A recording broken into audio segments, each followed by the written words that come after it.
Hi guys, ഞാൻ അപ്പച്ചനെ അമ്മച്ചയും കാണാൻ പോവാണ്. പോകുന്ന വഴിക്ക് ഞങ്ങൾ ചായ കുടിച്ചു.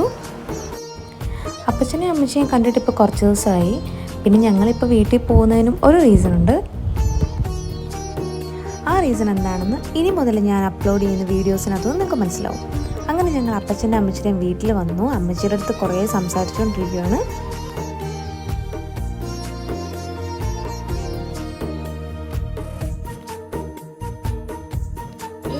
അതിനിടയിൽ പൊന്നു വിളിച്ചു. അപ്പോൾ പൊന്നിനോട് സംസാരിക്കുകയാണ് അമ്മച്ചി. പിന്നെ അമ്മച്ചിയുടെ ഫുഡ് കപ്പയും എല്ലുമായിരുന്നു. ഈ അമ്മച്ചിമാരൊക്കെ ഉണ്ടാക്കുന്ന ഫുഡിനൊരു പ്രത്യേക ടേസ്റ്റാണ്. എനിക്ക് തോന്നുന്നത് എല്ലാവർക്കും അങ്ങനെ തന്നെയാണെന്ന് തോന്നുന്നു. എൻ്റെ അമ്മച്ചി ഉണ്ടാക്കുന്ന ഫുഡ് അടിപൊളിയാണ്, ഒരു പ്രത്യേക ടേസ്റ്റാണ്. നമുക്ക് എത്ര വിശപ്പില്ലെങ്കിലും നമ്മൾ കുറച്ച് ചോറെങ്കിലും കഴിക്കും. അപ്പച്ചൻ്റെ അമ്മച്ചിയുടെ അടുത്ത് 2 ദിവസം